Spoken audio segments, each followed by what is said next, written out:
এবং একটা ঐক্যমতের ভিত্তিতেই সংস্কার সংস্কারের রূপরেখা বা সংস্কার বাস্তবায়নে আমরা যাতে ভূমিকা রাখতে পারি, আজকের এই সংলাপ থেকে আমরা ব্যক্ত করেছেন উভয় দলের প্রতিনিধিরাই।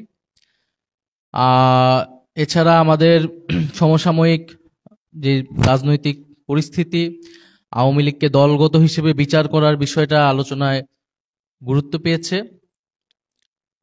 এবং সুষ্ঠু নির্বাচনের জন্য যে ধরনের পরিবেশ প্রয়োজন, তার আগে সংস্কারের বিষয়টা আমরা কিভাবে অর্জন করতে পারি ইত্যাদি বিষয় নিয়ে আলোচনা হয়েছে।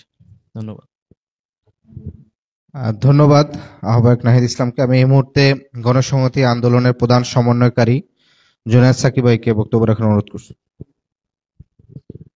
সবাইকে সালাম এবং শুভেচ্ছা। আসসালামু আলাইকুম।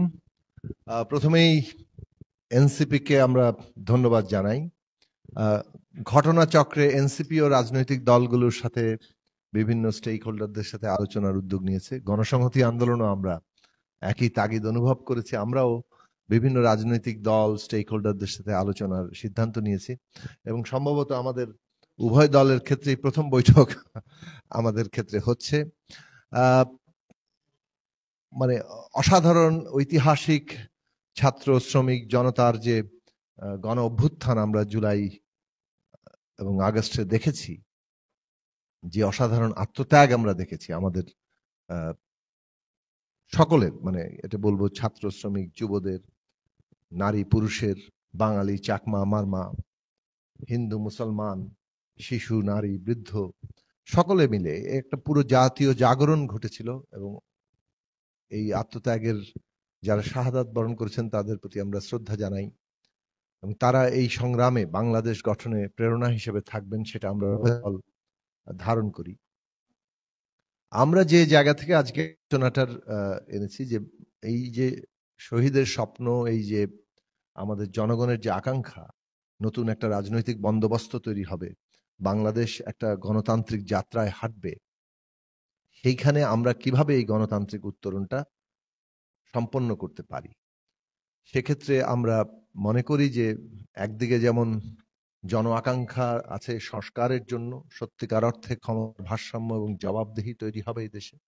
এই দেশের জনগণ, রিপাবলিকে যেভাবে জনগণের হাতে ক্ষমতা ন্যস্ত থাকে, সেভাবে সত্যি জনগণের হাতে ক্ষমতা ন্যস্ত হবে এবং সেই জনগণের অধীনেই থাকবে সকলে। সেই জায়গাটা রাষ্ট্র কাঠামোগতভাবে তৈরি করা কিভাবে যাবে সেইটার উপরে আমরা অধিকতর জোর দিয়েছি এবং সেই ক্ষেত্রে সংস্কার একটা গুরুত্বপূর্ণ এজেন্ডা। সংস্কারের ক্ষেত্রে যে প্রশ্নগুলো সবচেয়ে গুরুত্বপূর্ণ হয়ে আসবে এই লক্ষ্যটা অর্জন করার জন্য, অর্থাৎ সংস্কারের সেই সব প্রশ্নগুলোকে আমরা সর্বোচ্চ অর্জন করতে চাইব, যাতে করে সত্যিকার অর্থে জনগণের একটা দেশ তৈরি হয়, জনগণের কাছেই সমস্ত ক্ষমতার কেন্দ্রটা থাকে এবং জনপ্রতিনিধিরা, রাষ্ট্র সরকার যারা চালাবেন তারা জনগণের কাছে জবাবদিহি করতে বাধ্য হন।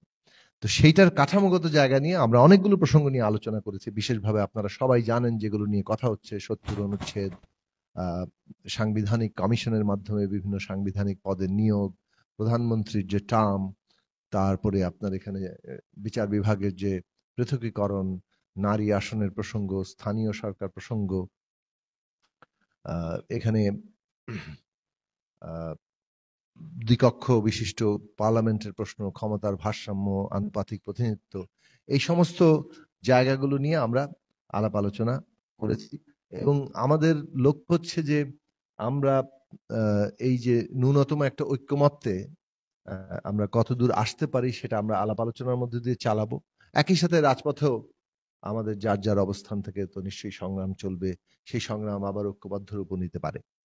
তো সেই জায়গা থেকে আমরা আমাদের আলাপ আলোচনা অনেক দূর এগিয়েছি। আমরা মনে করি যে